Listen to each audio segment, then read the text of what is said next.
Welcome to the Creative Condition podcast with me, Ben Talon, illustrator and creativity coach, founder of the Creative Condition, artist and writer. I bring 20 years of creative industry experience and a lifelong love of creativity, a fundamental pillar of human happiness, to you through ongoing personal exploration and the shared experiences of others. You'll get a nourishing mix of creative industry professionals and people far and wide using creativity in ways that can take our learning to the next level so we can maximise our unique blend. The show's been supported from day one by Illustration X, a tremendous illustration agency representing a shining global roster of illustrators and animators over at illustrationx.com. The music for the show is by Dirty Freud, who you can listen to now on all good streaming services. And for everything else, for my coaching, resources and inspiration, head to thecreativecondition.com. Hello and welcome to the show. This is The Creative Condition. I am Ben Talon, your host, creativity coach, founder of The Creative Condition, author, illustrator and artist. How are you doing, guys? I hope you're well. This is another instalment of the Creative Conditions Creativity Diary. It's an unrefined, raw, whimsical introspection of creativity, a deeper exploration, if you will, where I make connections. I think a little bit outside the box. I get silly. I notice things in my environment. It takes on any form, but it's the ongoing process of me obsessing and wanting to understand creativity in all its forms, its frustrations, the antagonistic side of it. So welcome to the show. If you're a regular, welcome back. Thank you for your ongoing support. I appreciate it. If you haven't had a chance yet to review, subscribe, rate the show, then please do. But more importantly, tell somebody else about it. If you're into it, tell a friend. Word of mouth is huge for podcasts.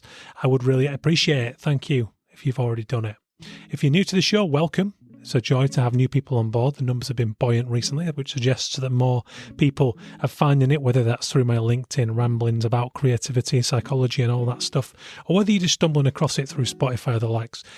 It doesn't really matter. You're here and I appreciate you. So thank you very much. A big thank you to the founding sponsor of the show, Illustration X. They helped me get this off the ground, my exclusive illustration representative. They do a lot of great work across illustration, animation, live art, fine art, you name it, they do it. Go and have a look, illustrationx.com. Great bunch of people doing a lot of good work for the creative industry. So what have you guys been up to? I went down to the Dixon Baxi and Paradiso link up at Hoxton Docks in London, which was awesome. It was a week's worth of a sabbatical for the Dixon Baxi staff and the guys from Paradiso, being Bea, Hector and Marco.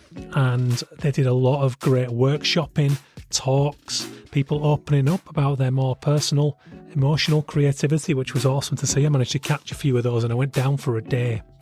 And I took a few basic brushes and some inks in my bag along with a microphone. I didn't know what I was going to be doing. I'd even sent a short story, Life on a Lamppost, that I wrote for the 2023 OFF Festival, a short fiction story about a freelancer having a meltdown on a Tuesday afternoon.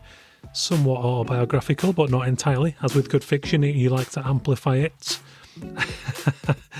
So I'd offered to read that one out. It didn't land with what was going on, and in the end I got the brushes out. They set me up with a big sheet of paper and I live transcribed what was going on there on the day. So that was brilliant. It was great to catch up with Simon and Apova, who've been on the show twice, if I remember correctly, on episode 77 and maybe 178. Check that. If you search Dixon Baxi, The Creative Condition, they're two wonderful episodes. And if you're into branding, agency life, creativity in the commercial realm, then those are the guys to hear. It was they were beautiful episodes. So that was good. That was fun. I've been coaching. If you want to work with me, if you want to elevate your game, if you want to step things up, I have the Pit Stop session right here.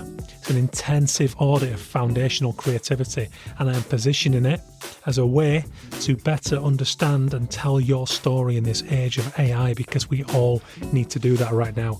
We need to bring out our most raw, honest humanity and shape our creative offering no matter what we do, whether it's design, music, photography, film, illustration, art, there really are no limits. It doesn't even have to be contained within there. I will work with people working in environmental services, scientists, where there's creativity involved.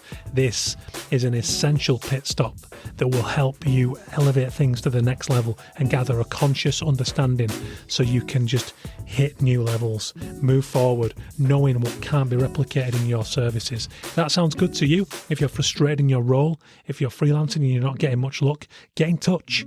I will help drag you up to that next level using all the experiences of the last 10, 15 years of doing this and understanding creativity. There's a form on the site, thecreativecondition.com/coach. But without further ado, I'm here to read you a rather impassioned post from the Creativity Diary. You can also read that at thecreativecondition.com/the diary. 25th of July 2028. What?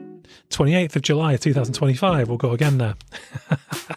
Abolish the parasite class. It's hard to get the word out there these days. They're arresting the most peaceful of protesters in the street, so that ups the stakes. Social media is a wall of white noise, and everyone is so overwhelmed by the incessant content bombardment that it wears down the spirit of even the most caring people. I had an early Sunday drive alone. About 1 hour in, enjoying a rare bit of headspace, I marvelled at the freshly spray-painted message on the motorway bridge. Abolish the parasite class. Not only did I admire its aesthetic merits, but it landed. It got me thinking. It wasn't one of 5,000 updates on a feed, and it towered overhead, urging consideration. You don't hang 40 feet over speeding cars in the dark if you don't mean it. That intent creates resonance. Resonance finds a way. This uncompromising call to action followed a conversation I'd had with friends on Saturday afternoon at a pub in Manchester. I've spent 9 years of my life living in that city, and I love the place, but the skyline is now riddled with buy-to-let only high-rise totems of crony capitalism. You're doing well if a pint of ale comes in under £7. Renting and buying property anywhere near the city gobbles up an unreasonable portion of anyone's income and saddles them with dangerous levels of stress. On the surface, this is sold as progress. More nice bars, eateries, cafes and entertainment experiences, glossy fronts where there used to be litter and pissy dank loading bays and side streets.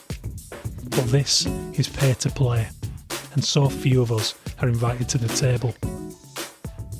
Meanwhile, in the medium-sized towns, particularly in the north of England, businesses shut down and move out too frequently to keep count. There's a tangibly rotten collective psychology throughout, and people don't point the finger at the greedy elite, or the parasite class, as the motorway bridge informed me, but only ever at their neighbours, at newcomers, at the most vulnerable, the others who are fed to them via the media, bagged and washed, ready to eat scapegoats. Even within particular regions, there's extremes.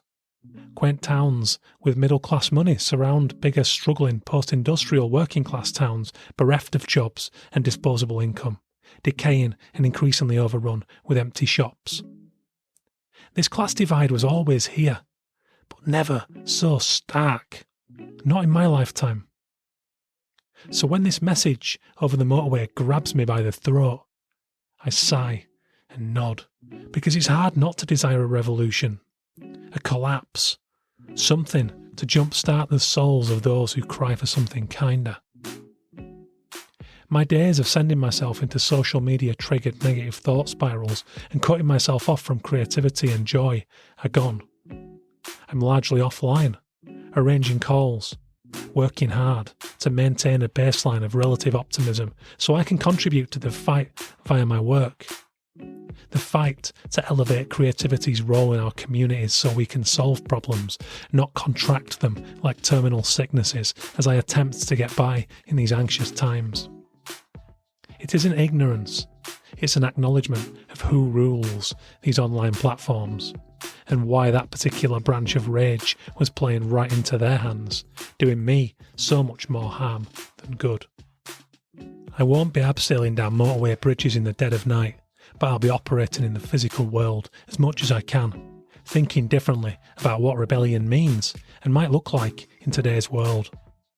I'll be telling stories, bringing people together through creativity, curiosity and passion, considering how it can be fun, additive to my overall flow and mood, helping me out of bed in the mornings, not making me want to stay in it.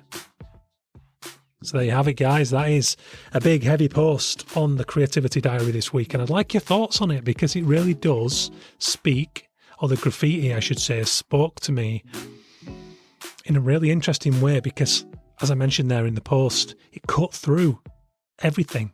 It was there, isolated and illegal, on the bridge, screaming in my face, in the way that things can't when they're lost among piles and piles of the same, competing all the time, constant noise. I feel it takes so much more these days to be heard, to stand out, and we can only do that if we tell a real story. And that scream of graffiti up there was a story. It captured a social psychology, a sickness that is here in the UK and in more places in the world as capitalism divides subgroups of society more and more. And this isn't a bring on the revolution post. This is kind of a what's your story? It's a call to arms on a creative level too. It's like, where's your passion? Where's your drive? Let's get offline. Let's stop moping and being overly anxious and having our brains hijacked by news feeds and 24/7 media. Let's get creative. Let's spend time on the art. Let's immerse our brains in something positive that uplifts us and gives us a fight in a way that aligns with our personality and what we want to make in this world.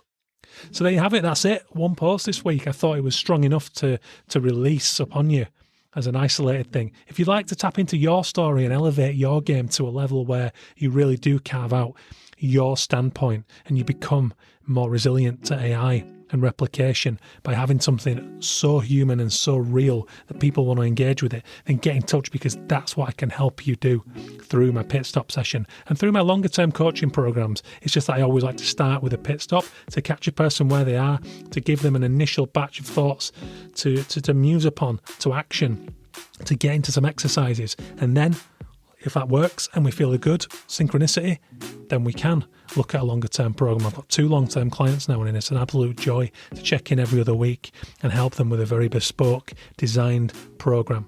So all of that is going on. You can check it out, thecreativecondition.com/coach. You can read the diary, thecreativecondition.com/diary. And as ever, the podcast is weekly, UK 5 a.m. time. It's out there. You can find it on all the usual platforms, Spotify, Apple Podcasts, all that. Or you can listen to many, many episodes at thecreativecondition.com/pod.